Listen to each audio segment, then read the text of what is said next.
వాక్యంలోకి వెళ్లే ముందు ప్రార్థన చేసుకుందాం. స్తోత్రం స్తోత్రం స్తోత్రం ప్రభు, సర్వోన్నతుల సర్వశక్తిమంతుల కృపామయడానికి దయగల మా తండ్రి నీకు లెక్కలేని స్తోత్రాలు చెల్లించుకుంటున్నాం ప్రభు. వినుచున్న వారికి చూచుచున్న వారికి ప్రతి ఒక్కరికి రక్షణ భాగ్యం దయచేయమని అడుగుచున్నాం ప్రభు. వినుట ద్వారా విశ్వాసం కలుగుటకు సహాయం చేయమని అడుగుచున్నాం ప్రభు. అనేక ఆత్మలను రక్షించే భాగ్యం దయచే ప్రభు. ఈ నూతన సంవత్సరంలో అడుగుపెట్టాం నాయన ప్రభు. నూతన స్వభావమును నూతన మనసును కలిగి ఉండటకు సహాయం చేయమని, ప్రతి ఒక్కరూ మారు మనసు పొందాలని యేసు నామములో అడిగి వేడుచుకుంటున్నాను తండ్రి, ఆమేన్. 2 కొరింథీ 5:17 నుంచి వచనం చదువుకుందామండి. కాగా ఎవడైనను క్రీస్తునందున్న ఎడల వాడు నూతన సృష్టి, పాతవి గతించెను, ఇదిగో క్రొత్తవి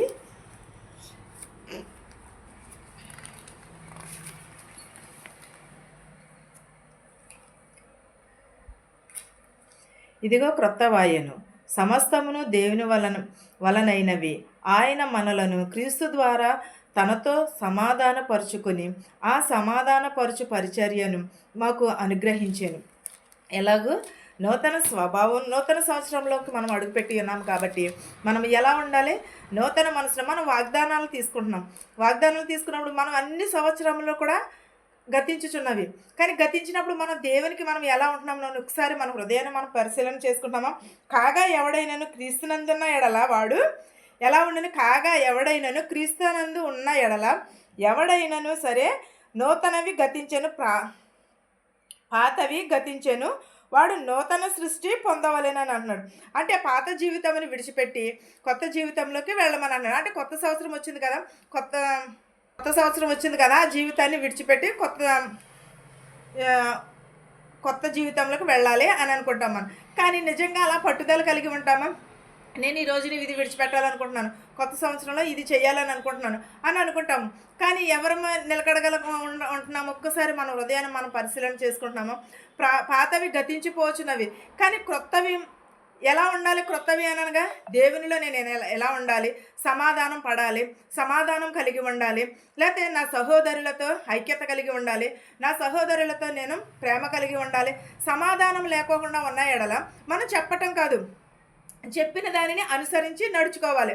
మనం చెప్పడం చాలా ఈజీ, కానీ చేయటమే కష్టం. కానీ ఆ కష్టమైన పనే దేవుడు చేయమని అంటున్నాడు. ఎందుకంటే పాతవి గతించాను, కొత్తవి నూతనమైనవిగా సృష్టింపబడును అని అంటున్నాడు.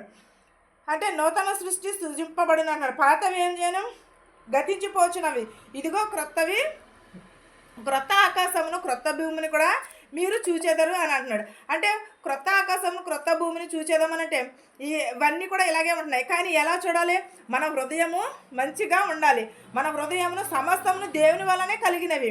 అయినను సరే ఆయన లేకుండా మన ద్వారా ఏది కూడా కలగలేదు. ఈ ఆకాశం కానీ, భూమి కానీ, మనుషులు కానీ ఎవరము కూడా దేవుడు లేకోకుండా ఏది జరగలేదు. కానీ క్రీస్తుతో మనము ఉన్న ఎడల ఎలా ఉండాలంటే సమాధానపరుచుకోవాలి. మనం సమాధానమును కలిగి ఉండాలి. సమాధాన పరిచర్య మనకు అనుగ్రహింపబడే విధముగానే ఉండాలి. కానీ మనలో సమాధానం లేనప్పుడు ఎంత ప్రార్థన చేసినా సరే అది వ్యర్థమే. అదేదనగా దేవుడు వారిని అపరాధములను వారి మీద మోపక క్రీస్తునందు లోకమును తన సమాధానపరుచుకొనుచు ఆ సమాధాన వాక్యము మాకు అప్పగించాను. అంటే మనం ఎలా ఉండాలి? అదేదనగా దేవుడు వారిని అపరాధములను వారి మీద మోపకుండా క్రీస్తునందున ఎడల మనం లోకంలో తనతో సమాధానపరుచుకోవాలి, సమాధానము పడాలి. సమాధానం అనే వాక్యమును మనము పట్టుకుని సమాధానంతో మనము ఎదరికి వెళ్ళాలి. మన సమాధానం ఎక్కడ దొరుకుతుంది? దేవుని వాక్యంలో దొరుకుతుంది కాదు. మనం సమాధానం ఎక్కడ దొరుకుతుందని మన సహోదరులు కానీ, మన శత్రువుని కానీ ప్రేమించినప్పుడు, మన శత్రువుని ప్రేమించినప్పుడు, మనం ఎవరైనా తప్పు చేసినప్పుడు వారిని క్షమిస్తే అదే నిజమైన సమాధానము. అంతేగాని మనము లోపలేమో సమాధానం పడకుండా బయటకేమో మనం నటించేస్తే అది సమాధానం అయిపోదు కదా. మనం దేవుడు ఏమన్నాడు? హృదయ శుద్ధి గలవారు ధన్యులని అన్నాడు.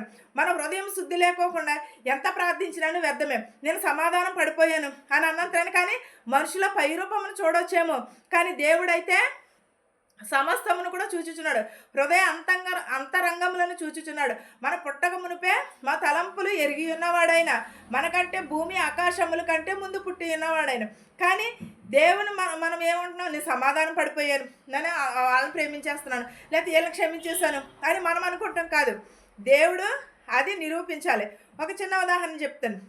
ఒక తాగుబోతును ఒక పాస్టర్ ఉన్నారంట. ఉంటే వాళ్ళిద్దరూ ఎదురు బదురు ఇల్లులు. వాళ్ళిద్దరూ చాలా ప్రాణ స్నేహితులు. చిన్నప్పటి నుంచి కూడా ప్రాణ స్నేహితులు. ఒక స్నేహితుడు తండ్రి అయితే పాస్టర్, ఇంకో స్నేహితుడు తండ్రి అయితే వ్యవసాయకుడు. వీళ్ళిద్దరూ కూడా చిన్నప్పటి నుంచి ఒకే క్లాసులో ఒకే విధంగా చదువుకున్నారు. ఎదిగి కొలదు ఒకడేమో పాస్టర్ చేశారు, పాస్టర్ గారు కొడుకుని పాస్టర్ చేశారు. పనికి వెళ్ళే అబ్బాయిని పనికి వెళ్ళేలాగా పెంచారు. కానీ ఈ తాగుబోతు పాస్టర్ని చూసి ఆ చూడు ఎంత బాగా ఉంటున్నాడు, రోజు కూడా ప్రార్థనకి వెళ్తున్నాడు, ప్రార్థనకి వెళ్ళి వస్తున్నాడు, చక్క ప్రసంగం చేస్తున్నాడు, పాటలు పాడుతున్నాడు, వాక్యం చెప్తున్నాడు. మా అమ్మ నాన్న నన్ను ఇలా పెంచలేదు, వాళ్ళ అమ్మ నాన్న పాస్టర్లు కాబట్టి అలా పెంచారు అని అనుకుంటున్నాడు. పాస్టర్ ఏమనుకుంటున్నాడు, ఈ తాగుబోతుని చూసి ఆడు చూడు ఎంత బాగా ఎంజాయ్ చేస్తున్నాడని, వాళ్ళ అమ్మ నాన్న చాలా బాగా పెంచారని చాలా బాగా ఎంజాయ్ చేస్తున్నాడు, చక్కగా తాగుతున్నాడు, తింటున్నాడు, సుఖిస్తున్నాడు, అన్నీ చేస్తున్నాడు. కానీ నేనే బైబిల్ అని పట్టుకుని తిరుగుతున్నాను, నాకే ఏ సుఖమో లేదు, ఏ సంతోషమో లేదు అని అనుకుంటున్నాడు. కానీ కొంతకాలం గడిచిన తర్వాత ఇద్దరూ చనిపోయారు. ఇద్దరూ చనిపోతే కానీ దేవుని రాజ్యంలోకి ఎవరు వెళ్ళాలి? పాస్టర్ గారు వెళ్ళాలి. కానీ ఇక్కడైతే ఈ త్రాగుబోతు దేవుని రాజ్యంలోకి వెళ్ళి ఉన్నాడు. కానీ అక్కడికి వెళ్ళిన తర్వాత అడుగుచున్నాడంట, ప్రభువా నీ నామమున అనేకమైనవి నేను చేశాను, అనేకమైన కార్యములు చేశాను, కానీ ఆ త్రాగుబోతు నీ రాజ్యంలో చేర్చుకున్నావు, నన్ను ఎందుకని చేర్చుకోలేదంటే హృదయ శుద్ధి గలవారు ధన్యులు, వారు దేవునిని చూచెదరు అని అన్నాడు. అంటే హృదయమును బట్టి దేవుడు తీర్పు తీరుస్తానన్నాడు. త్రాగుబోతు అయితే ప్రత్యత్తాపంతో రోజు కూడా బాధపడిపోయాడు. కానీ పాస్టర్ అయితే నేను ఎలాగా సుఖం లేదు శాంతి లేదని బాధపడేవాడు. కానీ దేవుని పరిచర్య చేసేవాడు వెళ్ళాడా? కాదు కదా. కానీ త్రాగుబోతే వెళ్ళాడు. ఎందుకంటే ఆయన హృదయం శుద్ధిగా ఉన్నది, దేవుని ఎడల పశ్చాత్తాపడ్డాడు, దేవుని ఎడల సమాధానమును కలిగి ఉన్నాడు, ప్రేమను కలిగి ఉన్నాడు, ప్రతి ఒక్కటిని కూడా కలిగి ఉన్నాడు. పాస్టర్ అయితే వెక్కిలి మాటలు, వారిని హింసించడం అది కానీ అది కాదు దేవునికి కావాల్సింది, సమాధానమును హృదయమును శుద్ధి కావాలి. ఈ వాక్యమును మీకును మాకును మనందరికీ కూడా తోడయ్యుండును గాక. ఆమేన్. ప్రార్థించుకున్నాం. స్తోత్రం ప్రభా, గత కాలం అంతే మమ్మల్ని కాచి కాపాడు, సజీవ రెక్కలలో ఉంచినందుకు నీకు స్తోత్రాలు, నీకు వందనాలు నాయన. వినటి ద్వారా విశ్వాసం కలుగుటకు సహాయం చేయ ప్రభా. గడిచిన సంవత్సరం అంతా మమ్మల్ని కాచి కాపాడి ఈ నూతన సంవత్సరంలో అడుగుపెట్టినందుకు నీకు వందనాలు నాయన. నూతన స్వభావమును నూతన మనస్సును కలిగి ఉండటకు సహాయం చేయ ప్రభా. ఈ నూతన సంవత్సరంలో నైనా ప్రభా ఇంకను నీ ఎడల భయమును భక్తిని కలిగి ఉండుటకు సహాయం చేయమని అడుగుచున్నాం ప్రభా. విరిగి నలిగిన హృదయము దయచే ప్రభా, మారు మనసు దయచే ప్రభా, రక్షణ భాగ్యమును దయచేయమని అడుగుచున్నాను ప్రభా. నీకు స్తోత్రాలు, నీకు వందనాలు చెల్లించుకునిచున్నాను నాయన ప్రభా. నాయన నీకు స్తోత్రము, నీకు వందనాలు నాయన ప్రభా. అనేకమైన ఆత్మలను రక్షించే ధన్యతను దయచే ప్రభా. విరిగి నలిగిన హృదయమును దయచే నాయన ప్రభా. ప్రతి ఒక్కరికి మారు మనసు దయచే ప్రభా. నీకే స్తోత్రములు గానములు చేయుచున్నాను నాయన ప్రభా. నాయన నీకు వందనములు, నీకు స్తోత్రాలు నాయన ప్రభా. నేను స్తోత్రాలు యేసయ్యా. ప్రతి ఒక్కరిని ప్రభా క్షేమంగా ఉంచినందుకు నీకు వందనాలు నాయన ప్రభా. శత్రువులు మిత్రువులు దీవించిన ఆయన ప్రభా. మా ప్రతి ఒక్కరిని దీవించిన ఆయన ప్రభా. మా దేశాలని మా సంఘాలను దీవించిన ఆయన ప్రభా.